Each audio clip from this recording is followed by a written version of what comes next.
Well, Your Honor, I'm gonna tell you why I'm here today. On my birthday, the gift that Antoine gave me on my birthday was a sonogram in his phone from another woman of a possible baby that he could have had. Objection. No objections. Go ahead. Antoine knows that I can't have children. Like, we've been trying, and the thought that somebody else could give him something that I can't give him, that hurt. And then on top of that, on Mother's Day, she had the baby on Mother's Day. She had the baby on Mother's Day. Objection. After she had the baby, What did I just say? After she had the baby, she was contacting me in my inbox, talking to, tell your husband I need money for Pampers, tell your husband I need money for wipes and stuff like that. Mr. Thigpen, what would you like to say about that?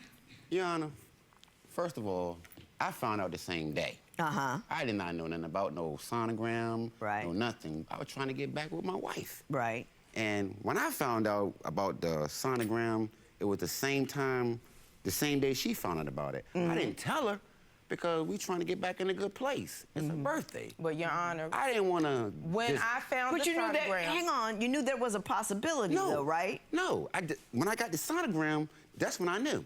You know, I thought it was fake. You ain't know when you went inside of her without no protection that there was a possibility that this could happen? We too old for that, man. We too old for that, bruh. But you had been with this woman. There was a possibility that that baby could be yours. Yes, it was. It has. And my wife knew about it. Yeah. Is it your baby? No. Okay. Ms. Thigpen, what else would you like to say? Prior to that happening, a woman and her boyfriend knocked on my door, and the boyfriend showed me inappropriate text messages between him and that woman. After that, recently, we went to Virginia. We drove to Virginia from where we stay at. You know her, Your Honor? I will get to you, Mr. Thigpen. We drove to Virginia from where we stay at a couple of hours to celebrate his mom, his mother's birthday. His mother passed away a few years ago, so we went down there with his family to celebrate his mother's birthday. A lady inboxed me. Celebrate. A lady inboxed me while I was sitting at the table with his family, his sister, his nieces and nephews, talking about how she had an inappropriate relationship with him prior to us getting married, like in the beginning of our relationship. She wanted me to contact her. I contacted her and her husband, well, her husband in the background coaching her, basically saying, yeah, you need to know that your husband been recently he was recently, when I received that, basically, like she was admitting to that they had that affair previously, it was because her husband found text messages between the two of them that he felt like was inappropriate. So he felt like she needed to tell me and contact me. That's not true. Mr. Thigpen, what would you like to say? That's not true, Your Mr. Honor. Thigpen, every time you say that's not true or objection, that reduces the amount of time I'm going to give you to respond. So if you want to have an opportunity to say something to me, I suggest you allow her to finish, and then I will get to you. Yes, ma'am. Mr. Thigpen, what would you like to say? Now, the text message is true. We both know this woman. We both know her. And like I said, I told her I made a mistake and pocket dialed this woman. She called me back. And she called me back that night, and we hung up. So the next morning, they called her phone. And then they called my phone back. I didn't even know the girl was married. You know what I'm saying? Because I ain't seen her in such a long time. So her husband called me back, like, he wanted to come to my house, he wanted to beat me up, you know? So I'm like, trying to stick at the coal out my eyes, trying to figure out what's going on. So I flipped on him, but then I realized that, you know, I was on the phone with his so-called wife, it's his wife now, so I apologized to this man and tell him, like, it's my bad. You know? I respect you for that, bro. I respect you for that, bro. That's a grown man move. Even though you in the right, when you take a step back and look at how the situation might look to that man, and to the woman that he proposed to, the woman he trying to spend the rest of his life with, and for you to be like, you know what, damn, even though I know my intentions and what I was doing, still, I can see how it look. I can see how it look. My fault. That's... Shit, that's how you know I'll never apologize. It wouldn't come out. That's how you know. Real one, bro. Real one. I can respect that. I respect it. Come hit me up, you want to get some tattoo done or whatever, something like that. He waited 3 days later, when we goes to Virginia to get his wife, to call my wife, to tell my wife that me and her had sex, and this is the second incident that this girl did this with my wife. She did it before, told somebody that she had sex with me, and me and my wife confronted her which became a lie. Yeah. Can I say this, Mrs. Thigpen? He's stand up. He does wrong things, but he does wrong things to really like tacky people. And those tacky people keep tagging you and hurting you. You can't tag him with all of that, just some of it. Do you know what I'm saying? You know, Mr. Thigpen, what do you say is the reason why this relationship is off in a ditch? We have no communication. We have no communication. Give me an example. We had no communication. Like, I'm there for my wife. Like, she called me a cheater, but, like, before that all came about, and I did almost had a baby, but, like, I'd be home 24/7 watching her kids. You know, she's flying out with her friends and all that. So when I decide to go out, because I get tired of like just like sitting in the house every weekend. He's disrespectful as well. Every weekend, just sitting at home. So I goes out and I tell her, I need me Same rules go for you? I need me a friend because my wife is not there. So when I go get a friend, I tell her about my friend. Now, when you say go get a friend, you mean a female friend with whom you have an intimate relationship, or you just talking about buddies hanging on the corner? Well, she was just a female that was there when I was doing a tattoo one time. And that's the same one that the baby, the sonogram, that I found on my birthday. So you've slept with that woman? Yes, he did. Exactly. And he didn't talk about how disrespectful She never he gave me a was. fact. She never gave me the chance to finish telling you what happened. Your Honor, the same female I that met his this woman. friend- I met this woman. I came to my wife, told my wife about this woman, and let my wife know that, okay, sis, when you married, I can tell you, well, you don't need all your friends. You want to do everything with your friends. You want to leave me here. I say, so I got me a friend. I can leave her alone in 30 seconds with no problem because I'd rather be with my wife. She tells me, you don't have to. So what's going to happen next if I'm still lonely? She's not there for me. Mrs. Sigbert, he says that you're not there for him, and that's why he wanders a bit. Do you care to respond to that? Yeah, first of all, Your Honor, I don't know how I'm not there for him. I'm there right now, I have friends. We don't stay in his state. That'd have been the same thing if we stayed in the state that he resides in. He has friends in another state. My friends are local. What's the problem with me hanging out with my friends? It shouldn't be no issue with me hanging out with my friends, just the same, like I was saying earlier, the same female with the alleged baby. I don't have friends. He thought that this friend that he accumulated, because I wasn't there, so he got him a friend. She was an with associate. benefits. Now, his associate with benefits. Right. The same female. She didn't have no benefits. It was beneficial to you sexually. No, I wasn't. And you can't deny it, bro, because you came back with a baby. Man, you are married, bro. You are married. That's like the ultimate. Yo, you can't come back with a baby. Even if I don't suggest breaks or, you know, none of that. None of that. Y'all stay together. Y'all figure it out. Y'all figure it out. But in the event that you do, how you gonna come back like that? That's wild. That is wild. Especially, like I said, knowing that shorty she can't reproduce. She can't have no kids. She can't have no kids, and then you come back, man.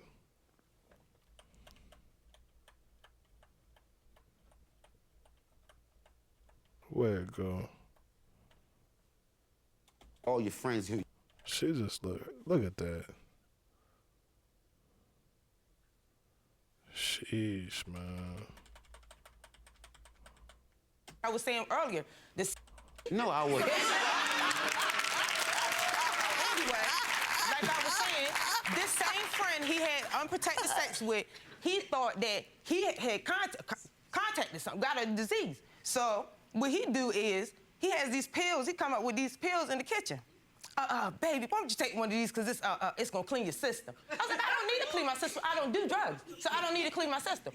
Just take one, I'm gonna take one with you. So he took the pill. I said, well, that's on you. I'm not taking it. I don't need drugs. a pill. I don't know what it is. I don't need to take it. I don't do drugs. So I sit my drink down, walk in the other room, come back, drink my drink. Down the line, after everything happened with the baby or her having the baby and everything, he tells me that he put the pill in my drink for me to drink the pill. Mr. Thigpen, what was that pill? It was a what? It was a pill for chlamydia. You had chlamydia and you knew it. Well, I didn't know it. But you thought you had chlamydia. I thought it did. So I go to the doctor, you know. I want to get back with my wife. I want to make sure I'm clean. I don't want to take her nothing, you know. Oh, that don't even sound good. There's no excuse, no excuse about what I did, because after I did what I did, I can't take that back. But you can't. But you can at least be truthful. Yes, I mean, you're right. You're absolutely You right. can at least be truthful, because when you're not truthful and then you get caught, not only does she have to suffer the pain and the hurt of the cheat, and the pain and the hurt of the tacky women with whom you cheat, who make sure that they know about them, and she also has to deal with the inability to trust you at all. He gotta go, bro. Bro gotta get the boo. He done gave this woman a STD, didn't tell her about it, then tried to trick her into taking the treatment, bro. That's sick. That's selfish. That's a lot of stuff. That's a lot of different stuff. But damn, bro, that's foul. That's foul, bro.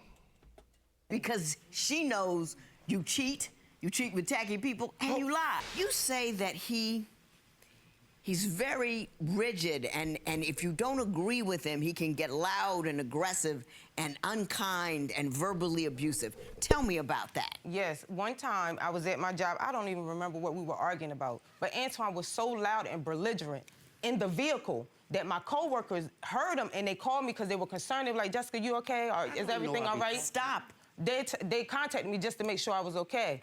And then recently, his called him to contact him because he needed some money, to borrow some money or whatever. So my response to him was, when the next time you get paid, it wasn't because I wanted him to pay me back. It was because I wanted to make sure he had enough money to last until his pay period. I didn't have a chance to explain. He flipped out. What you mean? What do you mean? You stupid B, da-da-da-da-da, you dumb this, you dumb that. This is every argument that we have. She's making that up. What do you have to say about that? About the disrespect, for Your Honor. Now, okay, I get that. Now, I'm not gonna sit here and say that I do not call her out her name. You feel me? But that's just like you as a woman. You're not gonna let your husband call out your name. You're not gonna let anybody else call out your name. So how come you wanna be a queen at home, but when you step out, when you're having random conversations with your friend, they can call you out your name all you want to? Okay. It's got nothing to do with you. I'm talking about your behavior with her. No. Now, no. What do you mean, no? I say what I say when I'm mad. Yeah, I understand that, but I want to talk about what you say and why you say it and why you think that's okay. I never said it was okay. I never said it was okay. I said, I don't understand why she has such a problem with me calling her out her name when I'm mad. When she said around her friend, they called her out their name all day. I'll explain it to you. You're her husband. You're the man with whom she is supposed to feel safe and secure. You're her home base. You're her soft place to fall. You're the guy that's in her corner, on her, behind her, and everything you say to her. She's the guy that she picked out of all others. Everything you say to her reverberates in her head because you're the guy who's supposed to love her and care for her. So when you're nasty, when you're rude, when you're out of pocket, when you call her out of her name, it hurts her in a way that nobody else can. Take care of them women, fellas. I be trying to tell y'all. I get it. Y'all done been together. I said damn near every video. I said almost every video, but take care of it, bro. It's only but so much we can put up with. Now, some people pain tolerance level is off the charts. Some people off the charts, they'll stay until they can't stay no more, which to each his own. You do what you do. That's why. I believe that. I believe that in somewhat way. Because I believe that a woman, period, is not going to let nobody call out her name. Oh, you don't know anything about that at all. I've been a woman for 60 years, and I'm telling you, you don't know what you're talking about. If she carries herself a certain way. I'm telling you, you don't know what you're talking about. That's not true. Because I'm not going to let anybody call me out my name. Whether he's my friend. What's that got to do with you being less than an honorable man in the home you share with your wife? Because what's that got to do with anything? When I try to be honorable, a man to her, I don't get the same thing from her. I don't get the same. So here's what I'm asking you. When I'm mad, so this is cool when, okay, you want to go through my phone, but like, Mrs. Emoji here, she all up in every guy's inbox, all up in every guy's page, and then when I ask her, I don't know. Please tell him show some. So I'm lying? Antoine, I'm lying. Thank you. Don't do I'm that. lying. Mr. Thigpen, you know, you're a subject shifter. Whenever you get called on anything, you don't stand there and discuss that thing. What you do is you go and look and find, well, she did. It's like Donald Trump and Hillary's emails. Because, Your Honor. But she had emails. But she had emails. Your Honor, that's because for the first 6 years, I was that person. I got tired, fed up. How much more can I take? Because I'm a man?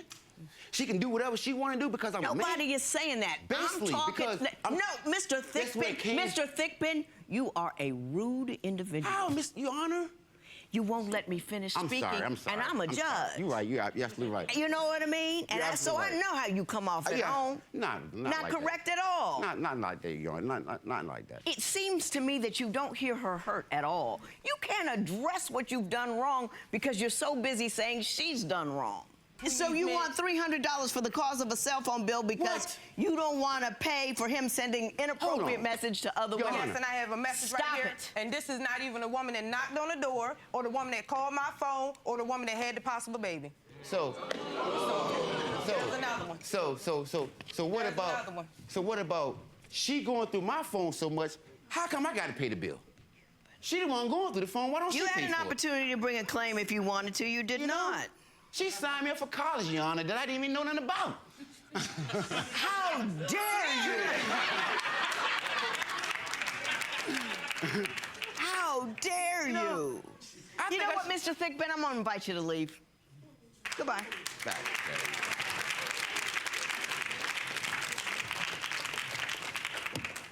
I'm not going to give you $300 because you ain't leaving him, and I know that.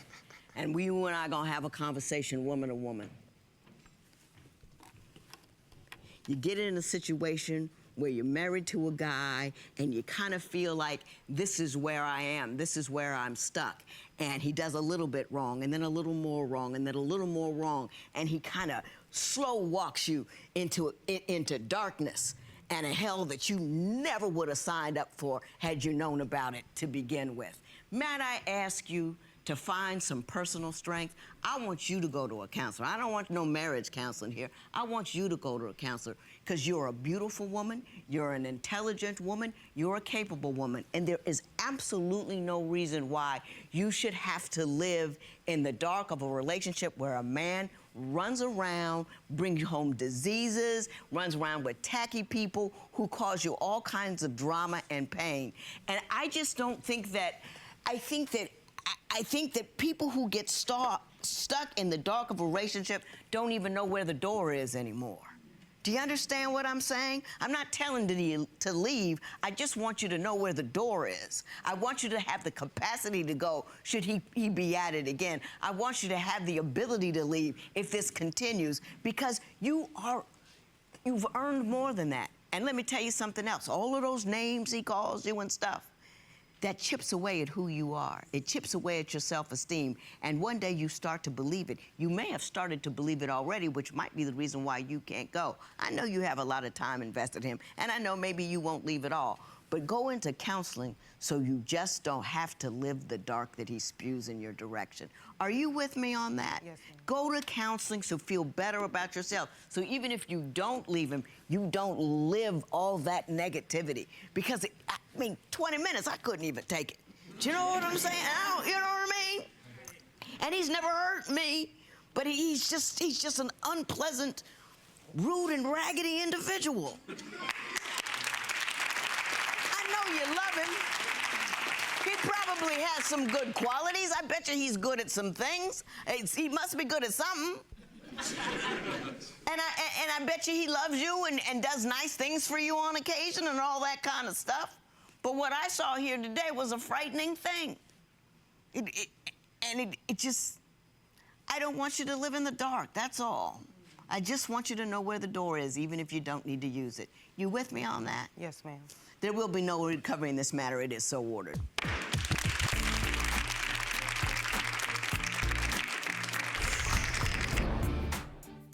Jessica says after the show, she left Antoine and moved on with her friends. She wants to give him another chance. I said, she, ma, la, la, la. And says if he completes some counseling, she'll go back. He said they're pursuing counseling and work on themselves before working on a marriage, and they're still learning how to communicate. He said, man, you can tell all you want. You can tell her all you want. And like I always say, at the end of the day, the choice going to be hers. That choice is going to be hers. She can either decide to stay, stick it out, things will get better. Maybe they won't. Leave, go. Things will get better. Maybe they won't. Maybe they won't. That's just life. That's just life. You can't plan for nothing like that. You can't plan. There's no planning. You can't really plan for anything like that. So I wish him the best. I wish him well. I do know enough. I got to say it. I got to get it off my chest, man. That was fucked up. That was fucked up. That crushing the pill up and putting it in her water and all of that. You got the ST. Well, you didn't. You thought, you assumed, whatever. You thought you had it, bro. And instead of telling her, instead of keeping it real with it, like, hey, listen, we need to talk, like, for real. We need to sit down and really talk and whatever, bro. However you got to approach that situation, you didn't. You decided to try to swindle, finesse, finagle. Get like, man, I don't like that. That's dishonorable. That's dishonorable. That's dishonorable. It's like, I know y'all, the army, the military, stuff like that. You can get the honorable discharge or the dishonorable discharge. That's a dishonorable discharge, bro. That's just dishonorable. You know, yeah, I'm gonna leave that alone. I ain't gonna get too far on that, and that just, it is what it is. But everything else with the situation was shit, to be truthfully honest. Calling out her name, like, man, y'all be thinking I be joking, but I'm dead. I'm for real. I'm for real. You can get socked in your eye. Get socked in your eye. Be walking around with the black eye for however long you had a black eye. Cool. You gonna heal up though.